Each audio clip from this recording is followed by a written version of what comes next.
Arrogant rookie humiliated old man at practice, not knowing. It's Michael Jordan. What happened next will leave you absolutely speechless. Where are you watching from? Let us know in the comments, and don't forget to like, share, and subscribe for more inspiring stories. It was a crisp October morning in Chicago, and the Bulls' practice facility hummed with the familiar sounds of sneakers squeaking against polished hardwood. The autumn air carried a chill that seemed to energize everyone inside the United Center's training complex.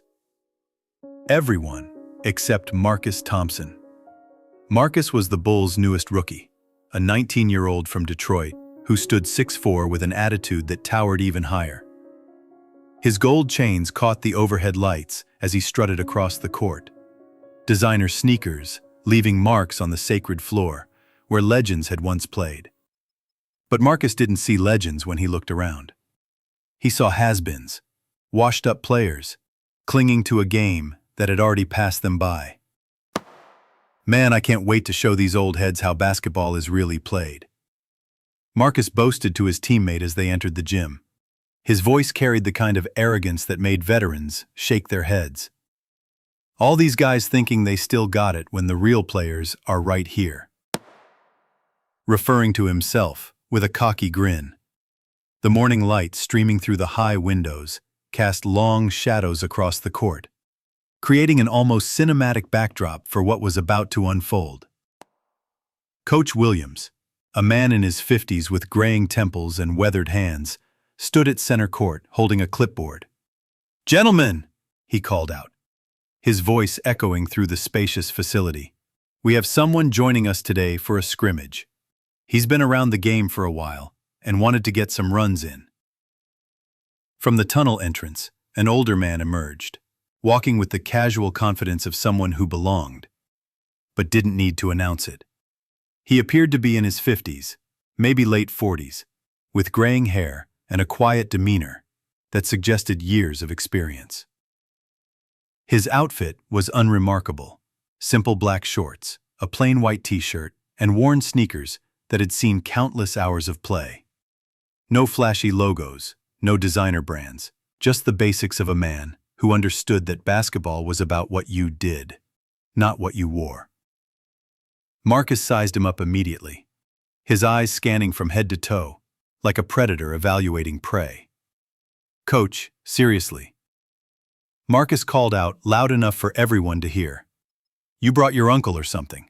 This is professional practice, not senior citizen hour." A few players shifted uncomfortably. The disrespect was palpable, but the older man simply smiled and began lacing up his sneakers. The shoes were Jordans, Marcus noticed, but not the latest model. Just some old worn-out kicks that probably belonged in a museum. The older man introduced himself simply as Mike, his voice calm and steady. No last name, no titles. Just Mike. "Which team needs an extra player?" he asked, looking around the gym, with the same casual interest someone might show when choosing teams for a pickup game at the local park. Marcus couldn't contain his laughter. "Yeah, right, Pops," he said, shaking his head. "You can be on my team, but try not to get hurt. I don't want to be responsible for breaking a hip out here." The other players exchanged glances. Some of the veterans, David Rodriguez and Tony Chen, had been in the league long enough to recognize something familiar about Mike, but they remained silent, curious to see how this unexpected drama would unfold. As the scrimmage began, Marcus immediately launched into his showcase routine. He attempted no-look passes that sailed out of bounds, tried contested three-pointers that clanged off the rim, and talked trash after every play. "This is how you do it in the modern NBA," old man Marcus shouted after making a simple layup. "Maybe you can learn something about today's game." Mike barely reacted. He played solid, fundamental defense, made crisp passes, and took open shots when they came his way. His movements were smooth, economical, like someone who had learned long ago that basketball was about efficiency, not flash. But Marcus wasn't satisfied with just playing well. He wanted to embarrass this older player, to make an example out of him in front of everyone.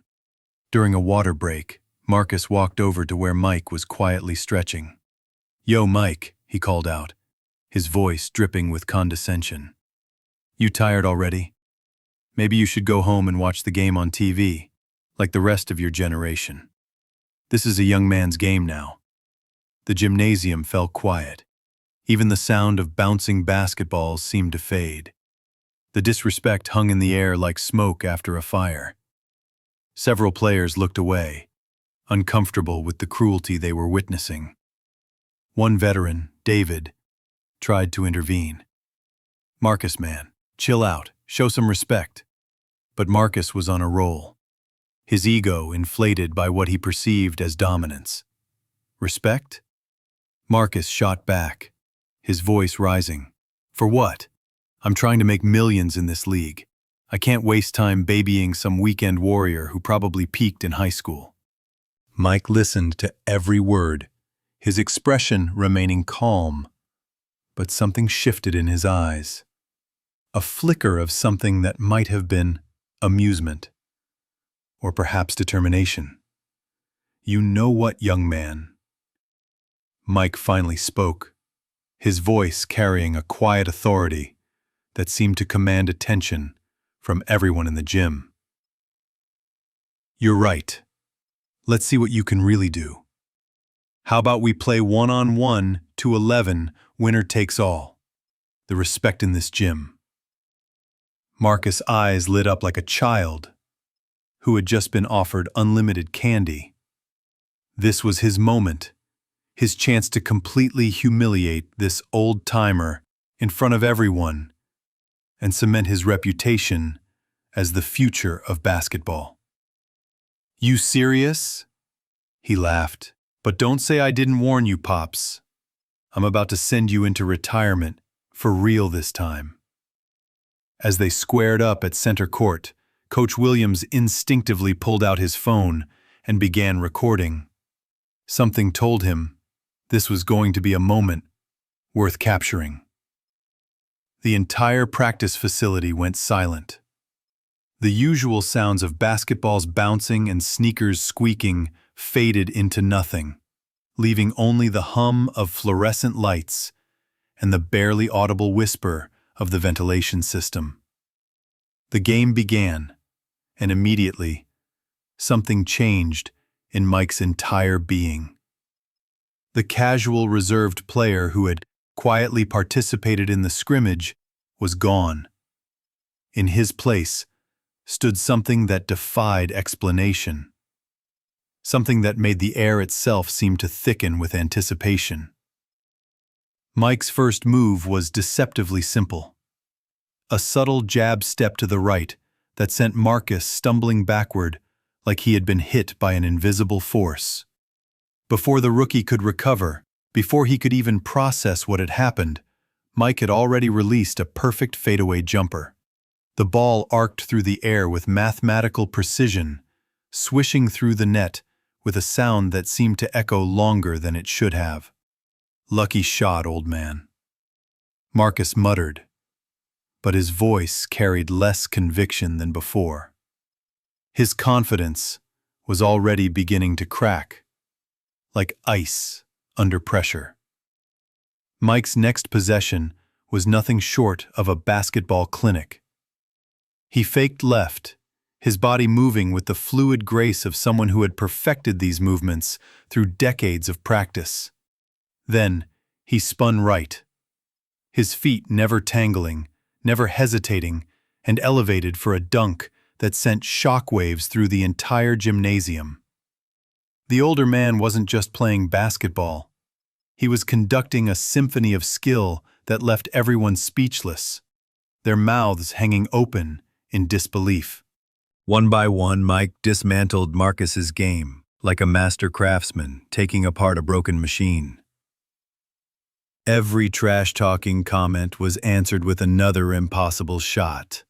Every arrogant gesture was met with a move so smooth, so effortless, that it looked like poetry in motion. Marcus found himself defending against moves he had never seen outside of highlight reels. Techniques that seemed to bend the laws of physics themselves. As Mike reached 10 points, and Marcus had managed only 3, the rookie was sweating profusely, his designer jersey soaked through, his breathing labored and desperate. This isn't possible, he gasped, his voice barely above a whisper. The confident young man who had strutted into the gym that morning was gone, replaced by someone who looked like he had seen a ghost.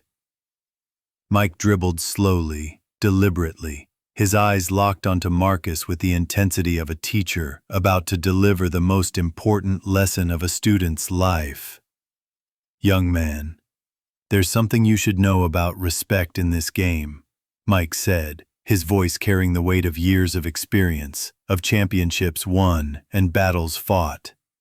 He executed one final move, the signature fadeaway that had terrorized NBA defenses for decades. The ball seemed to hang in the air, defying gravity before swishing through the net, with the finality of a judge's gavel. As the winning shot fell, Mike finally revealed the truth, his voice calm but carrying an authority that filled every corner of the gymnasium. "The name's not just Mike," he said, looking directly into Marcus's eyes. "It's Michael Jordan." The gymnasium erupted. Players who had been holding their breath finally exhaled. Coaches stopped their conversations and turned to witness history in the making. Even the janitor, who had been quietly mopping in the corner, stopped his work to stare at the scene unfolding before him. Marcus's face went through a transformation that was painful to watch. Shock, embarrassment, disbelief, and finally, genuine remorse. He had just been schooled by the greatest basketball player who ever lived, a man whose name was synonymous with excellence, determination, and the very essence of what it meant to be a champion. "Mr. Jordan," Marcus stammered, his voice breaking like a teenager going through puberty.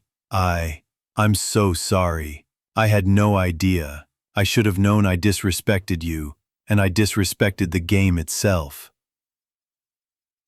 Michael Jordan's expression softened slightly, the hard edge of competition giving way to something more paternal, more understanding. "Listen, son," Jordan said, his voice carrying the wisdom of someone who had seen young talent rise and fall. "Talent will only take you so far in this league, but respect for your teammates, your opponents, and the game itself. That's what separates good players from great ones. You've got skills, I can see that, but you need to check that attitude before it destroys your career." Marcus nodded earnestly, tears forming in his eyes for the first time in his young life. He understood what real greatness looked like. "Yes, sir, I promise you this will never happen again. Thank you for teaching me this lesson." Jordan shook the young man's hand, his grip firm but kind. "Everyone deserves a second chance," he said. "Use yours wisely." As Jordan walked off the court, his footsteps echoing in the still silent gymnasium, Marcus stood there, transformed. His teammates approached him slowly, but their expressions had changed. It wasn't pity they showed, but a new kind of respect. Not for his basketball ability, but for his willingness to admit his mistake and learn from it. 6 months later, Marcus Thompson would go on to have one of the most improved seasons in Bulls history, transforming from an arrogant rookie into a respected team player. He credited that day in practice as the moment his real career began. The day he learned that greatness isn't about talking the loudest or wearing the flashiest clothes. It's about respect, humility, and understanding that in basketball, as in life, you never know who you're really playing against. What would you do in this situation? Comment below. Have you experienced karma like this? Share your story. Who do you think was right? Team Marcus for his ambition, or Team Jordan for teaching respect? The lesson was clear. Respect isn't just earned through talent. It's earned through character. And sometimes the greatest teachers come in the most unexpected packages, wearing worn-out sneakers and carrying the quiet confidence that only comes from being truly great.